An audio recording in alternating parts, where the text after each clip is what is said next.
주의 음성을 내가 들으니 사랑함이 넘치네. 믿는 마음으로 주께 가오니 받아주십니다. 내가 매일 더욱 가까이 십자가로 가오니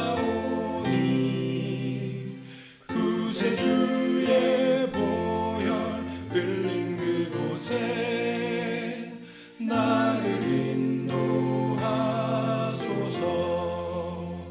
주의 넓으신 은혜 힘입어 주를 섬겨 일하고 나의 품은 뜻 주의 뜻같이 되게 하여 주소서. 내가 매일 더욱 가까이 십자가로 가오니 구세주의 보혈 흘린 그곳에 나를 인도하소서.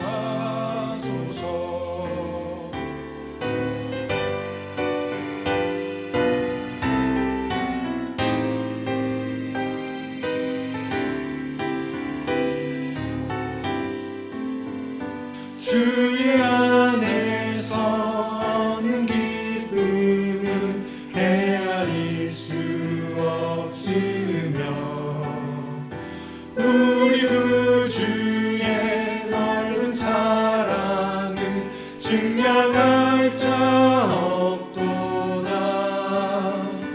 내가 매일 더욱 가까이 십자가로 가오니 구세주의 보혈 흘린 그곳에 나를 인도하소서.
사랑이신 하나님 아버지, 코비드 바이러스로 인해서 생활의 제약과 어려움을 겪는 이 시대에 건강과 예언의 복음을 나눌 수 있게 해주셔서 감사합니다. 성령 하나님, 우리는 연약하오니 도와주셔서 온라인 세미나를 통해서 우리를 향하신 하나님의 참뜻을 깨닫게 해주시고 우리를 성령의 불길로 일으켜 세우셔서 삶의 곳곳에서 복음을 기다리는 영혼들을 만나게 하여 주시옵소서. 많은 이들이 하나님의 진리의 말씀을 깨닫고 다시 돌아올 수 있도록 머리 숙인 우리 모두에게 하늘의 능력과 지혜를 부어 주시옵소서. 오늘 우리가 깨달은 말씀으로 진리의 빛을 전하는 통로가 되게 하시고 우리를 통하여 진리의 빛이 비춰지게 역사하셔서 함께 믿고 주님의 재림을 함께 기다리게 인도하여 주시옵소서. 지금은 시작하는 시간이 오니 끝나는 시간까지 함께하여 주시옵기를 주 예수님 그리스도의 이름으로 기도드립니다. 아멘.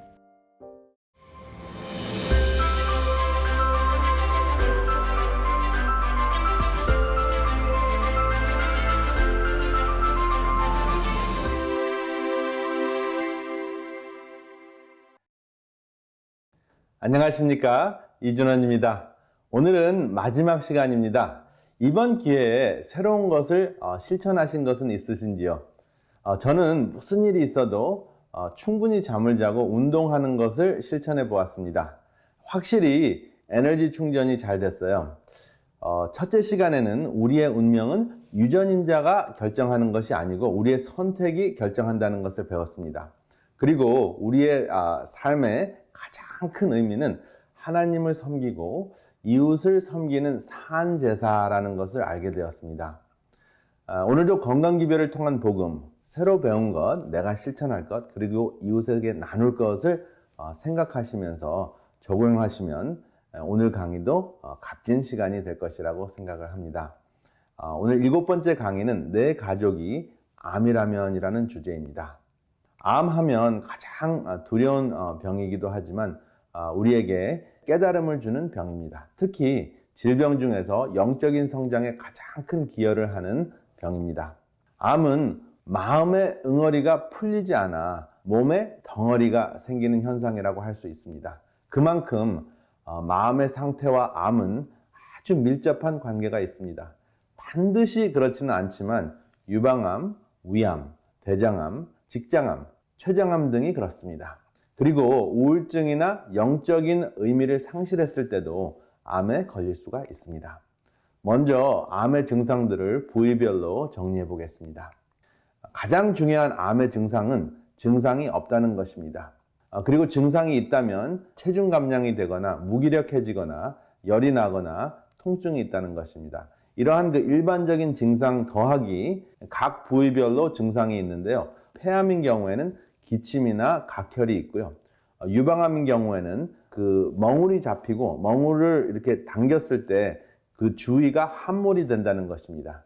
그리고 전립선인 경우에는 소변에 피가 섞였을 수 있고요. 대장암인 경우에는 변비, 실변, 그리고 혈변, 그리고 체중 감량이 함께 일어나면 대장암을 의심할 수 있습니다. 그리고 위암인 경우에는 소화불량 증상과 체중 감량이 함께 동반합니다. 그리고 난소암인 경우에는 복수가 차고 또 체중 감량이 됩니다. 어떤 경우에는 복수의 무게 때문에 몸이 왜소해지지만 체중 감량은 없을 수도 있습니다. 그래서 암을 한마디로 하면 몸의 브레이크가 망가진 것이라고 할 수 있습니다. 몸의 브레이크가 망가진 이유는 무엇입니까? 생활 습관이 그 대표적인 이유이고요. 삶의 사고방식 때문에 그렇습니다. 바로 욕심 때문에 그렇습니다. 요즘에 전 세계적으로 교육자들과 지도자들과 경제학자들이 외치는 소리가 있습니다. 공로주의의 독재, tyranny of meritocracy. 이것이 무슨 뜻일까요? 우리는 열심히 산 만큼 보상받는 것이 당연하다고 생각을 하는 주의입니다. 그래서 이러한 꽤 논리적인 생각을 가지고 아무리 열심히 해도 충분한 보상을 받지 못하는 이웃을 무시하는 경향이 생깁니다. 그리고 군림합니다. 무의식 속에서 그렇습니다. 그것을 서슴지 않고 하는데 어떠한 상황에서 그러냐 생각을 해보니까 잔디 깎는 사람들, 또 쓰레기 버리는 사람들, 또 딜리버리 하는 사람들, 그리고 크게 돈을 많이 벌지 못하는 그 이웃들을 무시하거나 외면합니다. 그래서 우리는 그러한 그 무시되는 사람들이 되지 않으려고 공로주의에 빠져 매일 지칠 정도로 일하고 삽니다. 무슨 일을 하든지 돈을 많이 모아놓으면 그렇게 무시당하지 않고 사람들에게 그 외면당하지 않을 수 있다고 무의식적으로 생각하는 것 같습니다. 그리고 열심히 산 만큼 보상을 받으려는 욕심 때문에 결국은 병이 납니다. 돈과 명예, 그리고 혹은 선행에도 인정받기 위해서 절제가 없어집니다. 이 모든 것의 결과는 바로 암입니다. 암은 세포가 쉼을 잃은 병입니다. 그리고 쉼을 잃은 다음에 계속 세포 분열을 통해서 다른 곳으로 침투하는 성질이 생기고요.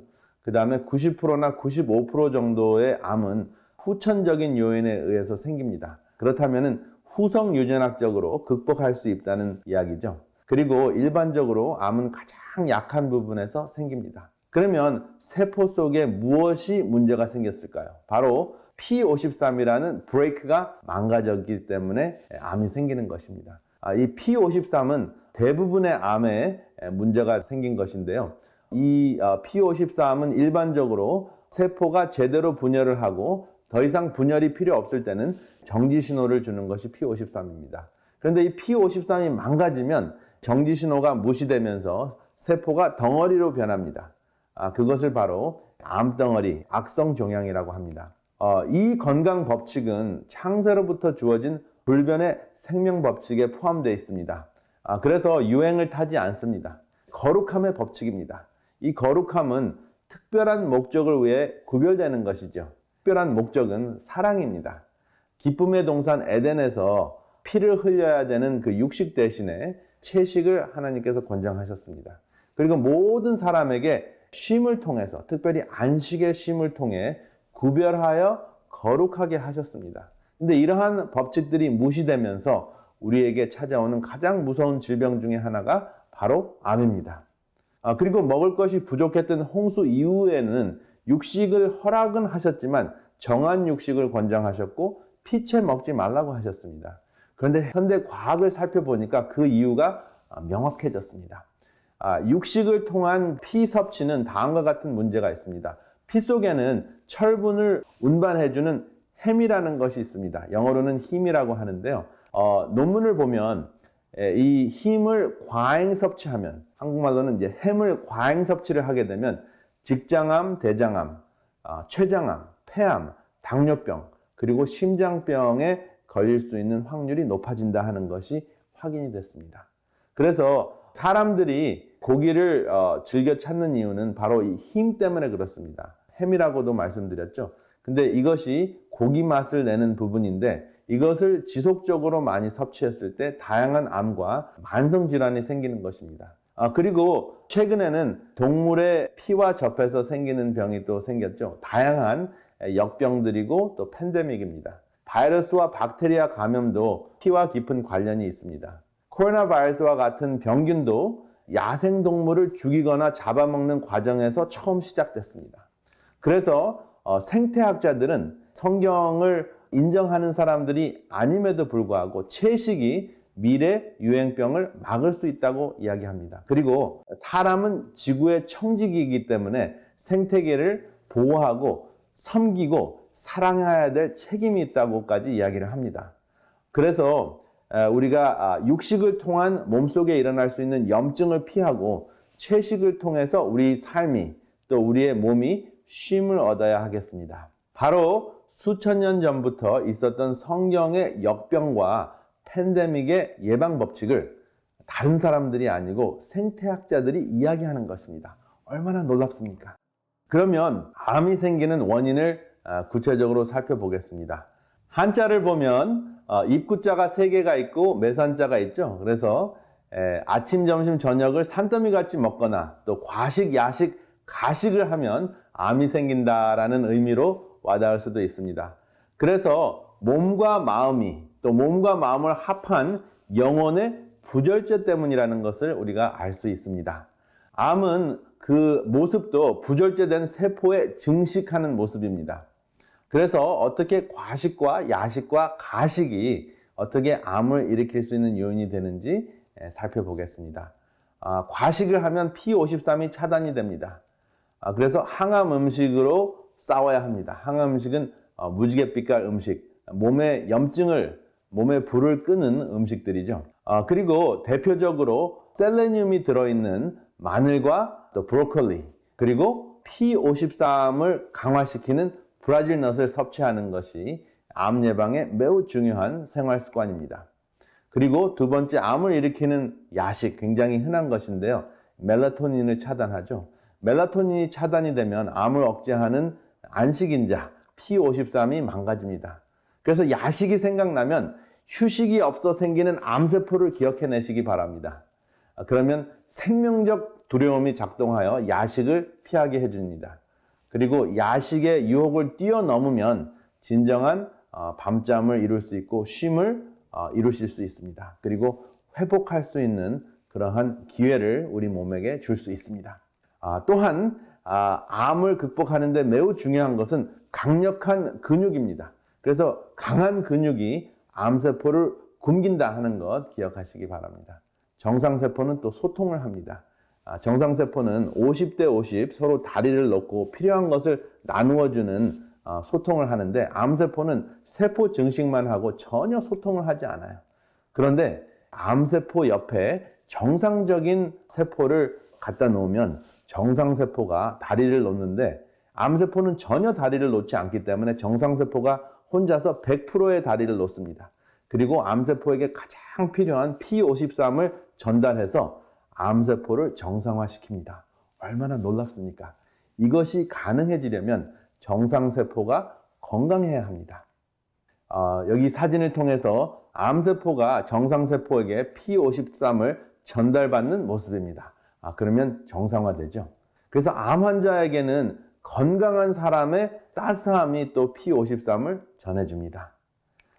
이렇게 암 환자를 따뜻하게 안아주고 끝까지 지켜주면은 암세포도 정상화되는 것, 또 암 환자가 그 암을 극복할 수 있는 체험도 종종 합니다. 반면 억지로 선한 척을 하는 것은 암을 가져다 줄 수 있습니다. 가식하는 거죠. 가면을 쓰고 가식을 떠는 것입니다. 여기 굉장히 의미심장한 그림이 있습니다. 제가 종종 보는 그림인데요. 여기는 세 사람이 나타납니다. 시어머니가 있고 며느리가 있고 또 아들이 있는데, 모든 사람이 못마땅한데 가식적으로 사는 모습입니다. 중요한 것은 얼굴이 없죠. 시어머니도 못마땅하지만은 표정이 없고, 또 며느리는 그냥 죽어 사느라고 표정이 없고, 아들은 그 사이에서 스트레스를 받느라고 본인을 잃어버린 상태입니다. 얼굴이라는 것은 정신이라는 뜻이죠. 얼굴이 없다는 것은 영혼이 죽어가고 있다는 것입니다. 이것이 바로 암을 낳는 생활인데요. 전도서에서는 7장 16절에 지나치게 의인이 되지 말며 지나치게 지혜자도 되지 말라. 어찌하여 스스로 패망케 하겠느냐. 그래서 가능하지도 않는데 억지로 가식을 부리면서 살다 보니까 이렇게 얼굴 없는 존재가 되고 암에 걸릴 수 있는 가능성이 높아지는 것이죠. 그런데 가식을 피하라고 했다고 해서 감정대로 살라고 하는 것이 아닙니다. 안 되는 것을 억지로 하지 말고 감성의 주인이 되라고 하는 것입니다. 어떻게 주인이 될 수 있을까요? 주인을 모시면 됩니다. 어떻게 주인을 우리 삶 속에 모실 수 있을까요? 한자로 주인을 모신다는 뜻이 담겨져 있는 글자가 바로 온전전자입니다. 들립자에 임금왕자 혹은 구수록자가 들어있는 글자인데요. 사자성어에도 수처작주라는 말이 있습니다. 있는 곳에서 주인이 되면 입처계진이라. 그곳에서 바로 진리를 세울 수 있다 하는 말이 있는데요. 이것은 성경 말씀과 일치하는 말입니다. 누구든지 내 오른뺨을 치거든 왼편도 돌려대며 속옷을 가지고자 하는 자에게 겉옷까지 가지게 하며 누구든지 너로 억지로 오리를 가게 하거든 그 사람과 심리를 동행하고. 여기서의 핵심은 끌려가지 않고 주인이 되라는 것입니다. 수처작주는 주인이 되라는 것은 단단한 식물을 먹는 사람의 모습입니다. 단단한 식물을 먹는 사람은 구원을 보상받기 위해서 신앙생활을 하는 것이 아니라 아버지의 나라를 이루기 위해 마음의 주인을 모시는 것입니다. 바로 이것이 신의 성품에 참여하는 것입니다. 그래서 사도 바울은 악에게 지지 말고 선으로 악을 이기라고 했습니다. 그게 무슨 말일까요? 우리가 힘이 있어서 악을 악으로 이길 수 있을 때도 있습니다. 그런데 악을 무력으로 이기는 순간 우리는 악에게 지는 것이 됩니다. 왜냐하면 우리는 예수 그리스도를 우리의 마음의 주인으로 삼아 하늘 왕국을 예수님과 함께 이루고자 하는 것이 우리의 목적이 아니겠습니까? 그래서 예수님께서는 아버지여 저들을 사하여 주옵소서, 저들이 하는 것을 알지 못하니이다 라고 말씀하시면서 십자가에서 당신의 일을 완성하셨습니다. 창조주께서는 태초로부터 지금까지 거룩함을 통해 우리를 지켜주셨습니다. 병균으로부터 격리하는 것으로부터 시작해서 만성질환에 이르기까지 생명의 법칙은 변함이 없습니다. 바로 그 생명의 법칙은 거룩함에서 오는 것이죠. 특별한 목적을 위해 구별되는 것이 바로 거룩함인데, 하나님을 사랑하고 이웃을 사랑하고 나아가서는 생태계를 사랑하는 그 목적 때문에 우리가 구별된 것입니다. 코로나 바이러스가 이번에 특별히 우리에게 그것을 일깨워 주었습니다. 나만 건강하기 위해 유별나게 사는 것이 아니라 하나님을 섬기고 이웃에게 힘을 보태려고 나의 건강을 지키는 것입니다. 이번 기회에 이 거룩함으로의 초청에 응하시는 여러분들과 제가 되시기를 이 시간에 간절히 바랍니다. 감사합니다.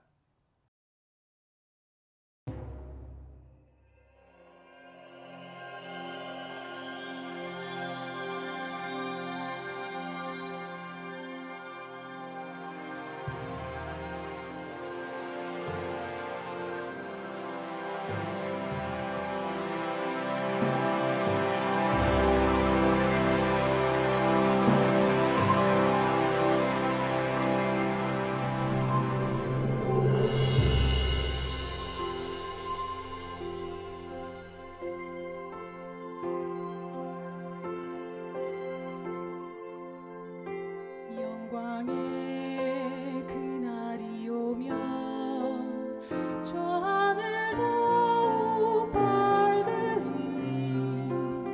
새 천사 공중에 힘차게 날아가는 그날부터 주의 중보가 지고 만왕의 왕 오실 그때까지 천사여 날개를 펼쳐라.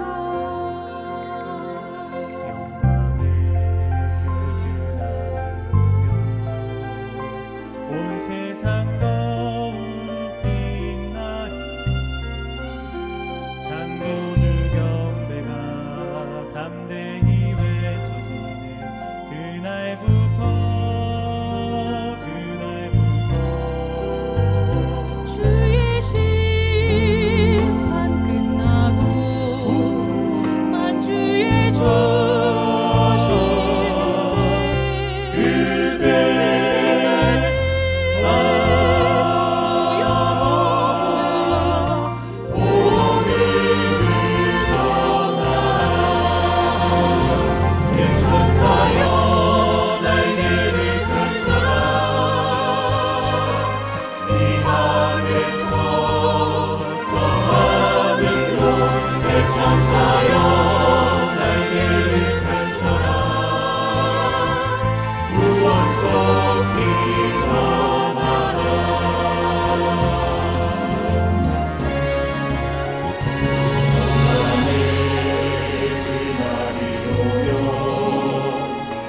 천지고을 관하리, 이치미 천사의 사명이 이루어지는 그날부터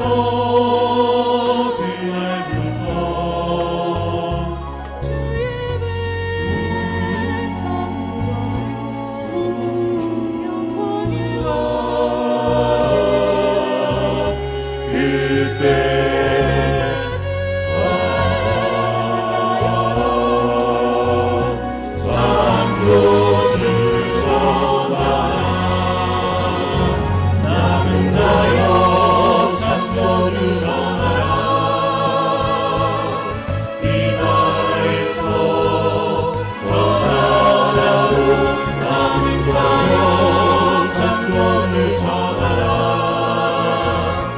이별 속이 전하라. 나는 나여 창조주 전하라. 이 나라에서 전하라로 나는 자여 창조주 전하라. 이별 속이 전하라. 이별 속이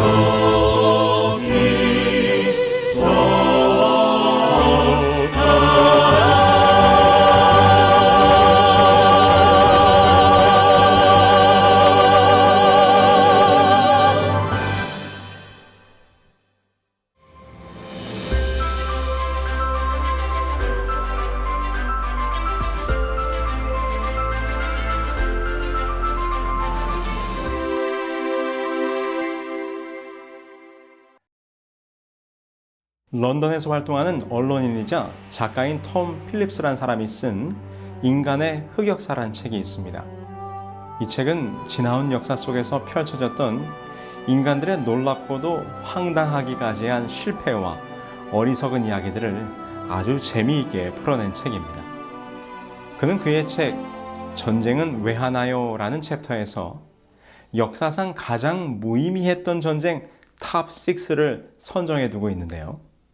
그 중에 하나가 바로 모데나와 볼로냐의 전쟁입니다. 이 전쟁은 1325년에 벌어졌던 전쟁으로 이탈리아 지방에 있었던 모데나와 볼로냐라는 두 도시국가 사이에서 벌어졌던 전쟁이에요. 당시 이탈리아의 여러 도시들은 교황 지지파와 신성 로마 지지파로 나뉘어져 있었는데요. 모데냐는 신성 로마 제국을 지지했고 볼로냐는 교황을 지지하면서 관계가 좋지 않았습니다. 그러다가 드디어 이 두 도시 간의 커다란 전쟁이 시작되었습니다. 도시국가라고 해서 그 전쟁의 규모가 적었던 것도 아닙니다. 볼로냐는 2,000명의 기병과 3만 명의 보병을 이끌고 모데나를 공격합니다. 이에 비해 모데나는 좀 세력이 약해서 기병과 보병을 합한 수가 7,000명 정도였습니다. 그러나 도시국가 간의 전쟁치고는 꽤나 큰 규모의 싸움이 벌어진 것이지요.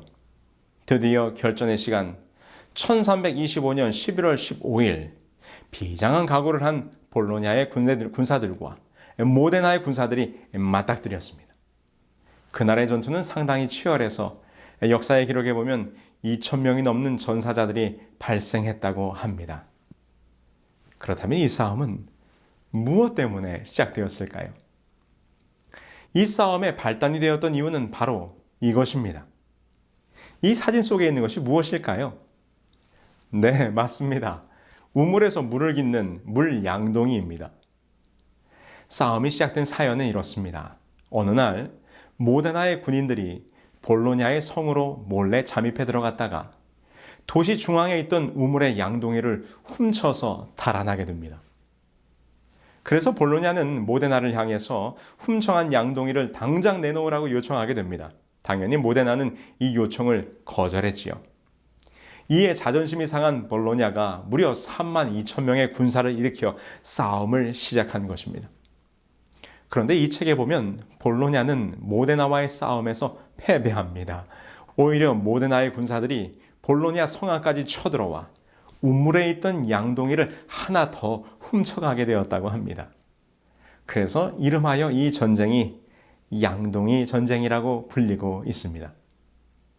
그리고 모데나군이 훔친 이 양동이는 아직까지 이렇게 모데나시의 시청에 보관되어지고 있다고 합니다. 양동이 전쟁. 사실 발단이 무엇이 되었던 싸움에는 그 이유가 있을 것입니다. 그것이 작은 말 한마디와 같이 사소한 것일 수도 있고 재산의 피해나 인명이 죽게 되었던 심각한 이유일 수도 있을 것입니다. 그런데 성경에 보면 한 무서운 전쟁에 대한 기록과 예언이 담겨져 있습니다. 어떤 전쟁일까요? 아니, 무엇에 관한 전쟁일까요? 우리 다 함께 요한계시록 12장 7절로 9절에 있는 말씀을 보겠습니다. 하늘에 전쟁이 있으니 미가엘과 그의 사자들이 용과 더불어 싸울세. 용과 그의 사자들도 싸우나 이기지 못하여 다시 하늘에서 그들이 있을 곳을 얻지 못한지라. 큰 용이 내쫓기니 옛뱀 곧 마귀라고도 하고 사탄이라고도 하며 온 천하를 꿰는 자라. 그가 땅으로 내쫓기니 그의 사자들도 그와 함께 내쫓기니라. 이 말씀에 보면 한 전쟁의 모습을 기록하고 있는데 이곳에는 전쟁의 장소와 그리고 전쟁을 치르는 싸움의 주체들이 기록되어 있습니다. 전쟁의 장소가 어디입니까? 하늘입니다. 그럼 이 싸움을 하고 있는 존재는 누구라고 설명합니까? 바로 미가엘과 용이 싸움을 하고 있습니다. 계시록은 바로 이곳에 기록된 용이란 존재가 누구인지에 대하여 설명을 해주고 있는데요. 바로 옛뱀, 곧 마귀라고도 하고 사탄이라고도 하는 자라고 설명하지요. 그럼 용과 더불어 싸우고 있는 미가엘은 누구십니까? 이는 여호수아에게 나타났던 여호와의 군대 장관이요 다니엘이 보았던 큰 군주이신 미가엘, 곧 예수님이십니다. 자, 우리는 이 장면만 보아도 이 싸움이 보통 싸움이 아니라는 것을 알게 됩니다. 하늘에서 벌어진 대군 미가엘과 그에 대적하여 일어난 사탄의 싸움. 그런데 이 싸움의 형국을 보니 사단이 미가엘에게 밀리는 형국입니다. 계시록은 말하기를 사단이 하늘에서 내쫓기었다라고 기록합니다. 여러분, 하늘에서 벌어진 전쟁, 도대체 이 싸움은 무엇 때문에 시작된 것일까요? 왜 사단은 이 전쟁을 시작했고 그 전쟁의 결과 하늘에서 쫓겨나게 된 것일까요? 구약성경 이사야서에서 우리는 그 이유를 찾아볼 수 있습니다. 너 아침의 아들 계명성이여 어찌 그리 하늘에서 떨어졌으며 너 열국을 엎은 자여 어찌 그리 땅에 찍혔는고 내가 내 마음에 이르기를 내가 하늘에 올라 하나님의 뭇별 위에 내 자리를 높이리라. 내가 북극 지폐의 산 위에 앉으리라. 사실 사탄 곧 마귀는 하늘의 천사였습니다. 그의 이름은 계명성 곧 루시퍼로서 찬란하게 빛나는 자라는 멋진 이름을 가진 하늘의 존재였지요. 그런데 지금 이사야가 한탄하면서 말하기를 그 아름답던 너 루스베라 왜 하늘에서 떨어졌느냐라고 물으면서 그 이유를 설명합니다. 뭐라고 설명하고 있습니까? 내가 내 마음에 이르기를 내가 하늘에 올라 하늘의 뭇별 위에 내 자리를 높이리라. 그의 마음속에 기묘한 마음이 들기 시작했습니다. 내가 천사들의 장이요 내 모습이 이리 찬란한 존재인데 어찌 하나님만이 찬양과 경배를 받으시는가? 나도 내 자리를 높여 하나님의 자리까지 높아지리라. 루스벨의 마음속에 생겨난 이 악한 마음을 선지자 에스겔은 이렇게 표현했습니다. 내 모든 길에 완전하더니 마침내 내게서 불의가 드러났도다. 내가 아름다움으로 마음이 교만하였으며. 루스벨은 교만하여졌습니다. 자기 자신도 하나님께서 창조하신 피조물이었음에도 불구하고 하나님께 드려지는 찬양과 경배를 자신이 받고 싶은 마음이 생겼습니다. 그래서 하나님의 자리를 빼앗기 위한 반역을 저지르게 된 것이지요. 그러나 그의 시도는 실패로 돌아갑니다. 사탄은 패하였고 그는 이 땅으로 쫓겨나게 됩니다. 그래서 하늘에서 시작된 이 싸움이 장소를 옮겨 이 땅에서 제2의 국면을 맞이하게 됩니다. 계시록 12장 12절입니다. 그러므로 하늘과 그 가운데 거하는 자들은 즐거워하라. 그러나 땅과 바다는 화 있을진저 이는 마귀가 자기의 때가 얼마 남지 않은 줄을 알므로 크게 분내어 너희에게 내려갔음이라 하더라. 우리가 잘 알고 있듯이 이 땅으로 내려온 사탄은 인류의 조상인 아담과 하와를 유혹하여 자기 편으로 서게 하는데 성공합니다. 이때 사단이 사용한 미혹의 방법은 하늘에서 사용했던 것과 같은 것이었습니다. 창세기 3장 5절입니다. 너희가 그것을 먹는 날에는 너희 눈이 밝아져 하나님과 같이 되어 선악을 알 줄 하나님이 아심이라. 자기 스스로를 높여 하나님의 자리를 빼앗으려 했던 사탄이 똑같은 말로 인간들을 유혹했습니다. 너희도 하나님과 같이 될 수 있다는 거짓말이었습니다. 이 유혹과 거짓에 넘어간 결과 불행하게도 이 지구는 이 무서운 대쟁투의 소용돌이 속에 휘말리게 된 것입니다. 그래서 계시록에서는 말하기를 땅과 바다는 화 있을진저라고 한탄의 소리를 바라고 있는 것입니다. 이 세상에 죄악이 들어온 창세기 3장 이후부터 요한계시록 20장까지 이 땅에서 벌어지고 있는 미가엘과 사단 사이에 대쟁투의 역사가 기록되었고 예언되어 있는 것입니다. 그래서 우리는 지금 이 땅으로 옮겨진 사탄과의 이 대쟁투의 현장 속에서 살아가고 있는 것이지요. 그렇다면 오늘 우리는 이 전쟁에서 어떻게 해야 승리하고 구원을 얻을 수 있겠습니까?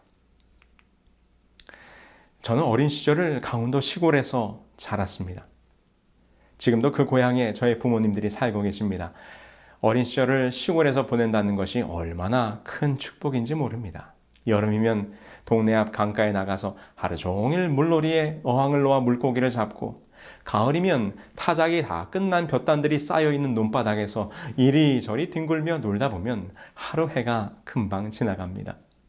특별히 겨울 시즌이 되면 동네 친구들과 한바탕 칼싸움 놀이가 펼쳐집니다.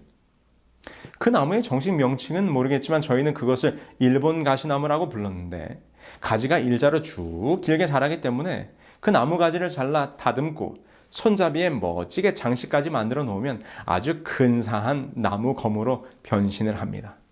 그럼 이른 아침부터 동네 남자아이들이 저마다 자기가 만든 나무검을 허리춤에 하나씩 차고는 동네 골목에 나타납니다. 그리고는 모여든 아이들이 두 편으로 진영을 나누어 넓은 논바닥을 사이에 두고 갈라집니다. 그리고 동네에 서 있는 커다란 나무나 전봇대를 서로의 진지로 삼아 한바탕 전쟁을 치르게 되는 것이지요. 이기는 방법은 간단합니다. 상대방 진영으로 쳐들어가 지키고 있는 진지, 곧 나무나 전봇대를 칼로 때리면 진지를 빼앗게 되는 것이고, 이는 곧 승리를 의미했습니다.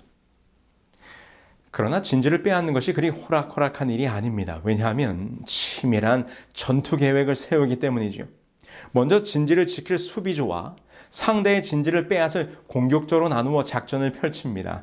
수비조는 절대로 진지를 빼앗기지 않기 위해 진지의 사방팔방을 둘러쌉니다. 그리고 공격조는 상대방 수비조의 주의를 분산시키기 위해 이곳저곳을 공격합니다. 비록 나무로 만든 검이긴 하지만 검과 검이 부딪히며 한바탕 칼싸움이 벌어지면 심장은 뛰고 호흡은 가빠지면서 마치 전장에서 목숨을 건 장수들처럼 아주 진지해집니다.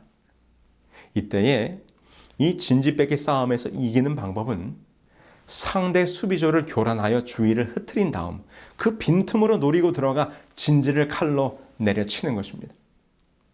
그래서 주로 사용하는 방법은 공격을 두 개조로 나누어 먼저 쳐들어간 1조가 수비를 흔들면 뒤이어 2조가 빠른 속도로 공격하는 것입니다. 이를 방어하기 위해서는 뒤이어 공격하게 되는 공격 2조가 언제 어디를 공격할지를 미리 간파해야만 했던 것이죠. 어릴 적 추억이지만 지금 생각해도 너무나 흥미진진했던 전쟁의 순간이었습니다. 여러분, 제가 왜 이 이야기를 해드리는가 하면, 사단과의 싸움에서도 우리가 승리하려면 사단이 무엇 때문에 이 전쟁을 일으켰고 또 지금 이 전쟁을 이기기 위해서 어디를 공격할 것인지를 우리가 잘 알고 있어야 한다는 것입니다. 왜냐하면 전쟁에서 진지나 고지를 빼앗기면 패배하는 것처럼 이 영적 싸움에서도 사단이 집중 공격하는 공격의 대상이 있다는 것입니다. 그럼 사단이 이 싸움을 통해 빼앗으려고 하고 무너뜨리려고 하는 그 공격의 타겟이 무엇이겠습니까? 그 목표는 분명합니다. 그것은 이 싸움을 시작하게 되었던 바로 경배요. 하나님께 경배가 드려지는 성소입니다. 그래서 끊임없이 사단은 하나님께 드려져야 할 온전한 경배와 경배의 자리인 성소를 공격해 왔습니다. 창세기 4장 5절을 보시겠습니다. 가인과 그의 제물은 받지 아니하신지라 가인이 몹시 분하여 안색이 변하니. 아담의 아들 가인과 아벨은 똑같이 하나님께 제사 곧 경배를 드렸습니다. 그러나 하나님께서는 아벨의 제사만 받으시고 가인의 제사는 받지 않으셨습니다. 왜냐하면 아벨의 제사만이 하나님께서 원하신 올바른 제사, 참된 경배였기 때문입니다. 그런데 이를 본 가인의 모습을 성경은 분노했다고 기록합니다. 분노한 가인은 마침내 참된 예배를 드린 아벨을 죽이게 됩니다. 출애굽기 5장 3절에 보면 이러한 장면이 또 있습니다. 그들이 이르되 히브리인 하나님이 우리에게 나타나셨은즉 우리가 광야로 사흘길쯤 가서 우리 하나님 여호와께 제사를 드리려 하오니 가도록 허락하소서. 여호와께서 전염병이나 칼로 우리를 치실까 두려워하나이다. 이 장면은 모세가 바로에게 이스라엘 백성들을 풀어달라고 하는 요청을 하는 장면으로, 모세의 요구는 이것이었습니다. 자신의 백성들로 하여금 광야에 나아가 하나님께 제사를 드리게 해달라는 것이었습니다. 이것은 하나님께 경배를 드리겠다는 말이지요. 그러나 이 말을 듣고 바로는 내가 어찌 너희의 노역을 쉬게 하겠느냐라고 호통을 치며 아주 분노합니다. 또 다른 장면입니다. 다니엘서 6장 13절입니다.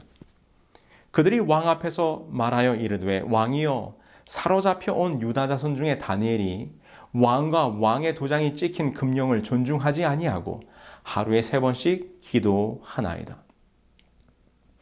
이는 다니엘의 사자굴 사건으로 다니엘을 시기 질투했던 페르시아의 귀족들이 다른 그 어떤 것으로는 다니엘을 흠잡을 수 없게 되자 하나님께 기도하는 다니엘의 경배를 보면서 이를 빌미로 그를 사자굴에 던져 넣게 되는 장면입니다.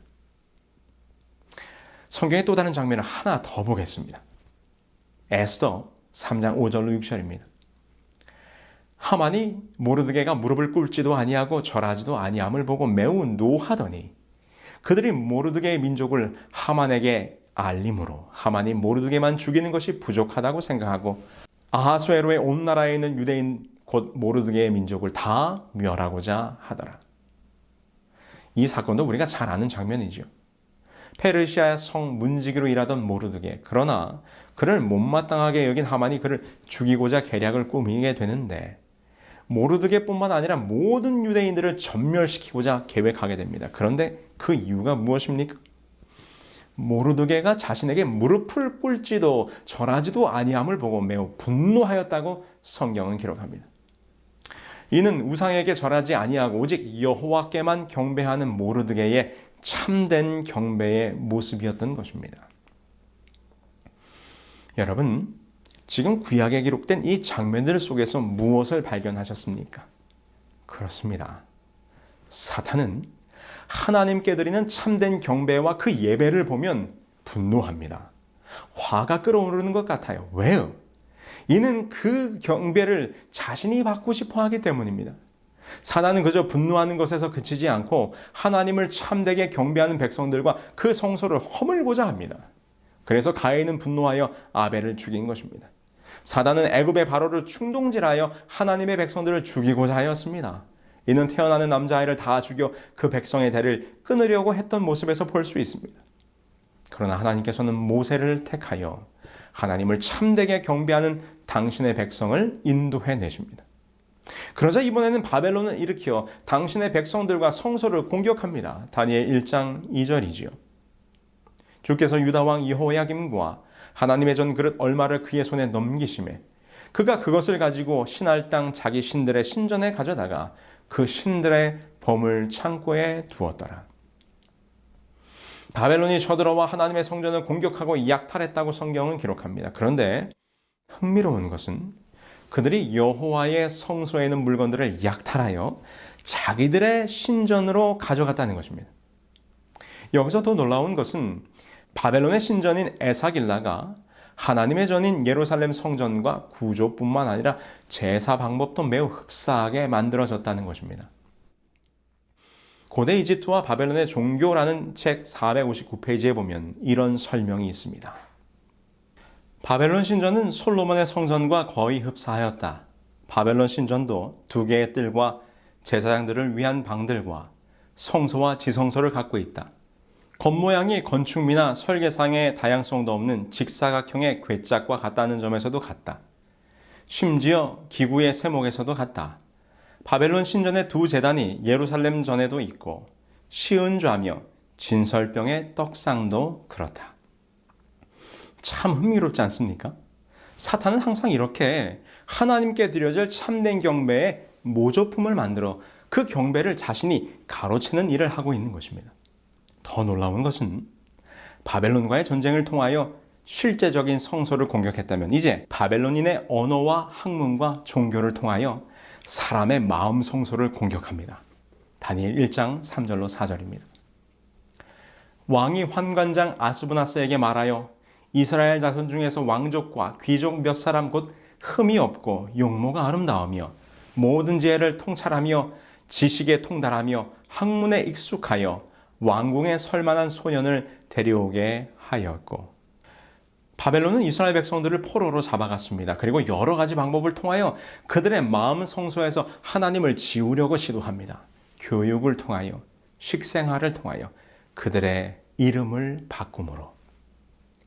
사도 바울은 우리의 마음이 곧 하나님의 성전이라 말씀하셨습니다. 그래서 사탄은 지금 포로로 잡아간 이스라엘 젊은이들의 마음 성소를 파괴하고자 했던 것입니다. 그러나 하나님이 택하신 다니엘, 그는 사탄의 공격에 무너지지 않았습니다. 다니엘 1장 8절에서 이렇게 기록합니다.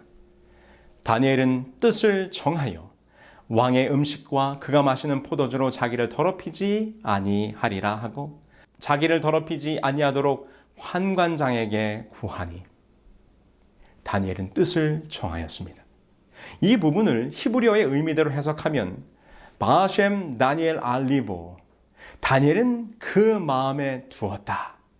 그냥 뜻을 정했다는 말보다는 히브리어 성경 표현이 더 마음에 와닿습니다. 그의 마음 성소에 하나님의 뜻을, 하나님을 모셨다는 것입니다. 하나님은 바벨론의 공격을 다니엘을 통하여 막아내신 것입니다. 모르드게의 사건 때는 어떻게 하셨습니까? 사단은 이제 페르시아를 일으켜 여호와께 참된 경배를 드리는 모든 유다 백성을 일순간에 전멸시키고자 작전을 세우게 됩니다. 그러나 하나님은 이때를 위하여 한 여인을 남겨두셨습니다. 에스더가 모르드게에게 회답하여 이르되 왕에게 나아가리니 죽으면 죽으리이다. 이 얼마나 놀라운 반전입니까? 이처럼 사단이 끊임없이 하나님의 참된 경배를 드리는 백성들과 성소를 공격할 때마다 하나님께서는 모세를 택하시고 다니엘을 세우시고 에스더를 부르사 사단의 공격을 막아내셨던 것입니다. 지금 이것이 구약의 시대 동안 대쟁투의 싸움이 이 땅에서 어떻게 진행되어졌는지를 보여준 일련의 사건들입니다. 이제 이 싸움은 새로운 단계로 접어들게 됩니다. 이 대쟁투의 역사를 설명하고 있는 요한계시록 12장의 말씀을 보시겠습니다. 요한계시록 12장 2절 그리고 4절입니다. 여자가 아이를 베어 해산하게 되매 아파서 애를 쓰며 부르짖더라. 용이 해산하려는 여자 앞에서 그가 해산하면 그 아이를 삼키고자 하더니. 성경에서 여인은 하나님의 백성을 의미합니다. 그렇다면 이 여인이 해산하고자 하는 아이는 누구입니까? 그렇습니다. 창세기 3장 15절에 약속된 여자의 후손으로 태어나실 메시아 예수 그리스도이지요. 사탄이 구약의 역사를 통하여 예언된 아이를 낳게 될 여인을 계속해서 공격했지만 하나님의 특별한 보호하심 속에 마침내 그 여인이 아이를 낳게 되었는데 이번에는 사단이 그 아이를 공격하려고 준비하고 있는 것입니다. 그런데 사도 요한은 예수님의 탄생을 이렇게 기록하고 있습니다. 말씀이 육신이 되어 우리 가운데 거하심에 우리가 그의 영광을 보니 아버지의 독생자의 영광이요 은혜와 진리가 충만하더라. 흥미로운 것은 인성을 쓰시고 이 땅에 오신 예수님의 모습을 표현한 거하심에라는 말의 의미가 천막을 친다는 의미로, 이는 하나님께서 모세를 통하여 성막을 세우셨다는 말과 같은 의미가 되는 것입니다. 이는 그리스도 자신이 성소에 있었음을 분명하게 드러내는 기록입니다. 이것은 예수님 자신의 증언으로도 확인할 수 있습니다. 요한복음 2장 19절에서 말씀하시기를 예수께서 대답하여 이르시되 너희가 이 성전을 헐라 내가 사흘 동안에 일으키리라. 이 아이를 삼키고자 하는 것, 곧 이 땅에 친히 임하신 성소를 공격하려고 하는 것입니다. 용이 지금 그 아이를 삼키고자 합니다. 창세기 3장 15절에 예언된 대로 타락한 인간을 구원하기 위해 육신의 몸으로 탄생하신 아기 예수를 없애버리기 위하여 헤롯 왕을 통하여 두 살 아래의 남자아이들을 다 살해한 사건을 비롯하여 33년 반 동안 예수님을 넘어뜨리려 하였지만 예수님은 십자가의 구속을 완성하시고 하늘로 승천하시게 됩니다. 이 장면을 계시록은 이렇게 기록합니다. 그 여자가 아들을 낳으니 이는 장차 철장으로 만국을 다스릴 남자라. 그 아이를 하나님 앞과 그 보좌 앞으로 올려가더라. 이 말씀처럼 십자가에서 죽으신 예수님은 3일 만에 부활하셨고 하늘로 승천하셨습니다. 마가복음 16장 19절입니다. 주 예수께서 말씀을 마치신 후 하늘로 올려지사 하나님 우편에 앉으시니라. 이 땅에 내려오신 예수님을 집어삼키고자 했던 사탄은 그의 계획이 어긋나게 되자 이번에는 그 아이를 낳았던 여자를 공격합니다. 용이 자기가 땅으로 내쫓긴 것을 보고 남자를 낳은 여자를 박해하는지라. 여자는 하나님의 백성 곧 교회를 상징하는 것으로 이는 우리가 이미 다니엘서를 공부한 대로 작은 뿔이 등장하여 1260년 동안 성소를 허물고 진리를 땅에 던지는 일들을 통하여 진리와 참된 경배를 드리던 당신의 백성들을 종교재판으로 통하여 핍박하게 될 것을 예언한 말씀입니다. 그래서 중세기를 통하여 진리의 말씀대로 살아가려고 했던 참된 그리스도인들은 이 핍박을 피하여 와일덴스인들이나 알비젠스인들과 같은 무리들처럼 광야와 같은 깊은 산중에서 믿음을 지켜야 했습니다. 이렇게 될 것을 계시록은 이렇게 예언했습니다. 그 여자가 광야로 도망하매 거기서 1260일 동안 그를 양육하기 위하여 하나님께서 예비한 곳이 있더라. 그러자 이번에는 사탄이 그 입으로 물을 강같이 토하여 여자를 떠나려 가게 하려고 하였지만 땅이 여자를 도와 그 여인을 구하게 되는데 이 장면은 용이 그리스도인들에 대한 핍박뿐만 아니라 온갖 거짓 교리를 범람하게 하여 진리와 참된 경배를 근절시키고자 하였지만 진실된 그리스도인들이 땅으로 상징된 당시의 황무지와 같았던 북미 대륙으로 피하게 될 것을 예언한 것입니다. 이는 실제로 1620년 구교의 핍박을 피하여 신대륙으로 넘어와 신교의 나라를 세우게 된 역사로 성취되게 된 것입니다. 드디어 이 싸움은 마지막 국면으로 들어가게 됩니다. 대쟁투의 역사가 예언되어 있는 요한계시록 12장의 마지막 절은 이렇게 예언합니다. 용이 여자에게 분노하여 돌아가서 그 여자의 남은 자손 곧 하나님의 계명을 지키며 예수의 증거를 가진 자들과 더불어 싸우려고 바다 모래 위에 서 있더라. 이곳에 다시 한번 분노하는 용의 모습이 기록되어 있습니다. 왜 사단은 분노합니까? 오늘 우리가 쭉 살펴본 사단과의 싸움에서 사단이 분노할 때는 언제였습니까? 그렇습니다. 하나님께 드리는 참된 경배와 성소를 볼 때 사단은 분노했습니다. 그러므로 지금 이 싸움의 마지막에서 용이 분노하는 이유는 용과 대적하기 위해 서 있는 그 여자의 남은 자손이 하나님께 참된 경배를 드리는 백성들이기 때문입니다. 그런데 우리가 잘 살펴보아야 하는 것은 지금껏 사단은 여자를 공격했습니다. 핍박하고 강물로 쓸어버리려고 하기도 했었지요. 그런데 이 마지막 싸움의 장면에서 용의 공격의 대상이 바뀌게 됩니다. 그냥 여자가 아니라 그 여자의 남은 자손입니다. 그럼 그 여자의 남은 자손은 누구입니까? 이곳의 남은 자손, 렘난트는 남아있는 것이란 뜻입니다. 옷감 파는 가게에 가면 천을 큰 두루마리로 말아 놓은 것을 볼 수 있는데 천을 다 팔고 마지막에 남은 조각, 그 천 조각을 렘난트라고 부릅니다. 그러므로 렘난트, 남은 무리는 마지막에 남은 조그만 천 조각이지만 그것은 앞서 팔려나간 원래의 두루마리 천과 정확하게 같은 천입니다. 이와 마찬가지로 마지막 시대의 여자의 남은 자손은 사도시대 교회의 사도들과 성도들이 믿었던 원래의 복음, 원래의 계명, 원래의 교리를 간직하고 있는 그리스도인들을 뜻하는 것입니다. 사도 요한이 마지막 시대의 교회를 가리키면서 그 여자의 남은 자손이라고 부르는 데에는 이유가 있습니다. 왜냐하면 마지막 시대의 여자의 남은 자손은 중세기에 광야에 피신했던 여자와 땅으로 피신했던 여자와 동일한 족보와 가문에 속해 있는 교회이기 때문입니다.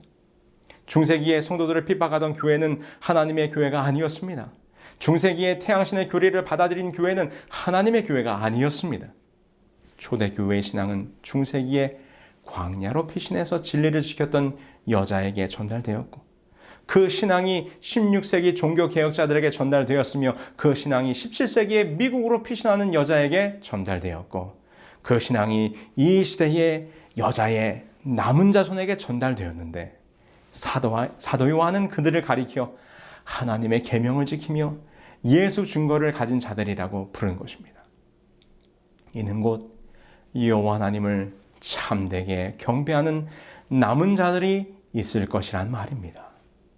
여호와를 올바르게 경배하는 안식일 진리를 회복하고 하나님의 보좌로 나아가는 성소의 진리를 바로 세우며 사람의 전통이 아니라 오직 성경의 말씀대로 순종하며 사는 것을 즐겨하는 무리들이 있을 것입니다. 저는 이 모든 성경의 예언과 역사를 살펴볼 때 이 마지막 시대에 그 여자의 남은 자손으로의 사명을 가진 교회는 어디일까요? 1800년대 초중반 영적 대각성 운동을 일으켰던 재림운동을 통해 초교파적으로 재림을 기다리는 사람들이 모였습니다. 비록 우리가 기독교의 역사를 아시는 대로 그들의 재림운동은 큰 실망으로 끝이 났지만, 그 후에 성경에 대하여 더 깊이 연구하고 참 진리를 찾아 성경의 말씀대로 살아가려는 무리들이 생겨났습니다. 그들은 각 교파마다 가지고 있던 다양한 성경적 진리와 말씀들을 받아들여 진리의 반석을 든든히 세우기 시작합니다. 그들은 루터와 종교개혁자들이 주장했던 오직 성경, 오직 믿음, 장로교회의 성서 위주의 신앙, 감리교회의 중생과 성화, 가톨릭의 선행과 삼위일체 교리 등 성경의 확실한 근거를 가진 모든 교리들을 다 받아들였습니다. 이렇게 성경의 진리를 찾아 모인 무리들이 하나의 교회를 세우게 되었는데, 그것이 바로 제7일 안식일 예수 재림교회입니다. 재림교회는 참 안식일을 회복한 무리입니다. 재림교회는 성소의 기별 위에 세워진 교회입니다. 재림교회는 종교개혁의 위대한 유산들을 물려받은 교회입니다. 재림교회는 이 시대를 깨우는 예언의 기별을 가진 교회입니다. 재림교회는 곧 오실 예수님의 재림을 그 누구보다도 힘있게 외치는 교회입니다. 이번 세미나를 통하여 새롭게 성경의 참 진리의 길을 깨달으신 분들이시여, 이 시대의 마지막이 다가오는 이때에 그 여자의 남은 자손의 자리에 함께 하시자고 간절한 마음으로 초청하는 바입니다. 세상에서 되어지는 시대의 징조들을 볼 때 분명히 주님의 때 곧 재림의 시기가 가까움을 확인합니다. 처처의 지진과 기근과 우리가 미처 경험해보지 못한 재앙의 징조들이 펼쳐지고 있습니다. 이제 시간이 얼마 남지 않았습니다. 이번 세미나를 통하여 여러분들의 삶과 시간과 진리의 길을 발견하셨다면 오늘 결심하시게 되길 바랍니다. 보라, 지금은 은혜 받을 만한 때요. 보라, 지금은 구원의 날이로다. 아울러 이 말씀을 듣고 계시는 재림 성도들이시여, 이 시대의 부르심을 생각하며 마음의 용기를 갖게 되길 바랍니다. 오늘 우리를 택하여 부르사 당신의 남은 자손으로 세우신 하나님의 놀라운 축복에 감사하시게 되길 바랍니다. 재림 성도로 살아가는 위대한 사명과 책임을 생각하며 우리 서로 힘을 내십시다. 이제 우리의 달려갈 길이 멀지 않았습니다. 나는 선한 싸움을 싸우고 나의 달려갈 길을 마치고 믿음을 지키었노라는 사도 바울의 고백이 우리의 고백이 되기를 간절히 소망합니다. 오늘 제가 앞부분에 말씀드렸던 진지 뺏기 놀이에 대한 이야기로 이 시간을 마무리하겠습니다. 제가 살던 강원도 시골 작은 마을, 온종일 허리에 나무칼을 찬 아이들이 논바닥 이곳저곳을 뛰어다니며 전쟁을 합니다. 그런데 이렇게 한창 칼싸움을 하다 보면 가장 극적인 장면이 연출이 됩니다. 그것은 바로 양쪽 편의 대장이 1대1로 맞붙게 되는 것입니다. 마치 고대 전쟁에서 약 진영의 장수들이 나와서 전쟁의 승패를 두고 한판 대결을 펼치는 것처럼 말입니다. 이제 저희들도 한 골목 가운데서 두 편이 맞닥뜨리게 됩니다. 그럼 양쪽 편에서 가장 나이가 많고 칼싸움을 잘하는 형들이 앞으로 나섭니다. 그리고 나머지 졸개들은 그 형을 뒤로 물러나게 되지요. 그리고는 이 두 대장 사이에 진검승부가 시작이 되는 것입니다. 그 칼싸움의 승패는 곧 전쟁의 승패와 직결되는 것입니다. 어른들 눈에는 동네 아이들 전쟁놀이지만 우리들은 매우 긴장이 되었습니다. 나무칼을 허공에 휘둘러 겁을 주기도 하고 발자국으로 스텝을 주면서 칼로 땅을 내리치면서 페이크를 주기도 합니다. 그러다가 나무칼들이 서로 부딪히며 딱 따다닥 소리를 내다가 누군가 앗소리를 내면서 나무칼을 놓칩니다. 승패가 나누인 것입니다. 그렇게 그날의 전투가 끝이 나면 동네 아이들이 집으로 돌아가면서 서로 말합니다.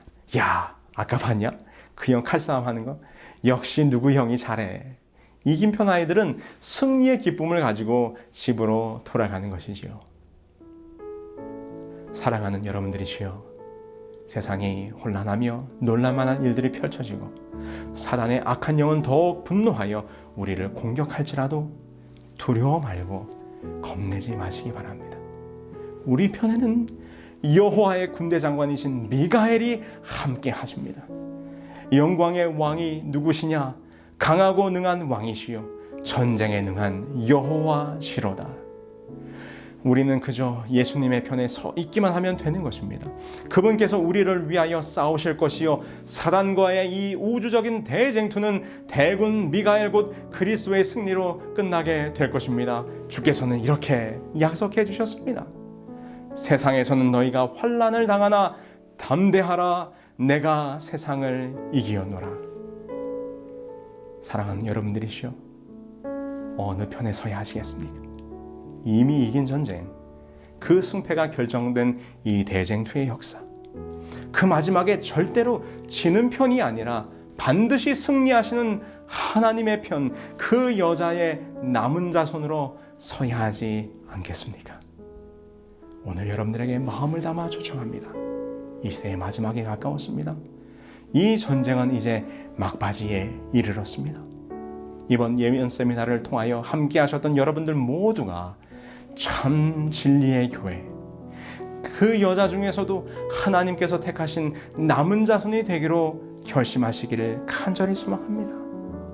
아울러 이 남은 교회의 일원으로 살아가고 계시는 성도들이시여, 이제 그 끝이 얼마 남지 않았습니다. 조금만 더 힘을 내시기 바랍니다. 지금 가족들이나 친구들 혹은 소그룹 멤버들과 함께 말씀을 같이 듣고 있으시다면 우리 그 형제 자매들의 손을 꽉 잡으시기 바랍니다. 그리고 서로에게 말씀해 주세요. 끝까지 힘을 냅시다. Finish strong.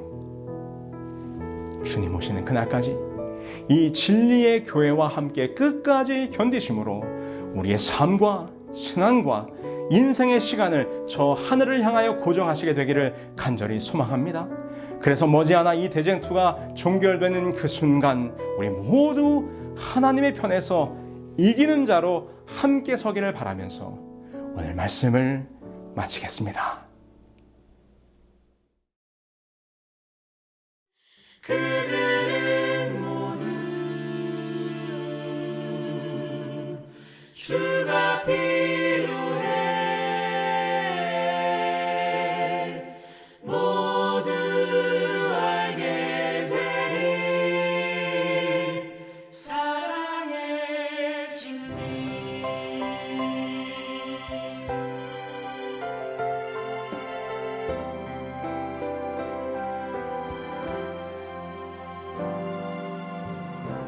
매일 스치는 사람들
이제는 우리 아버지 하나님의 사랑과 예수 그리스도의 은혜와 성령님의 감화 감동하심이 그 여자의 남은 자손이 되어 하나님의 백성으로서 이 마지막 시대를 살기로 결심한 우리 모두에게 우리 주님 오실 때까지 영원히 함께하여 주시옵기를 우리 주 예수 그리스도의 이름으로 축원합니다. 아멘.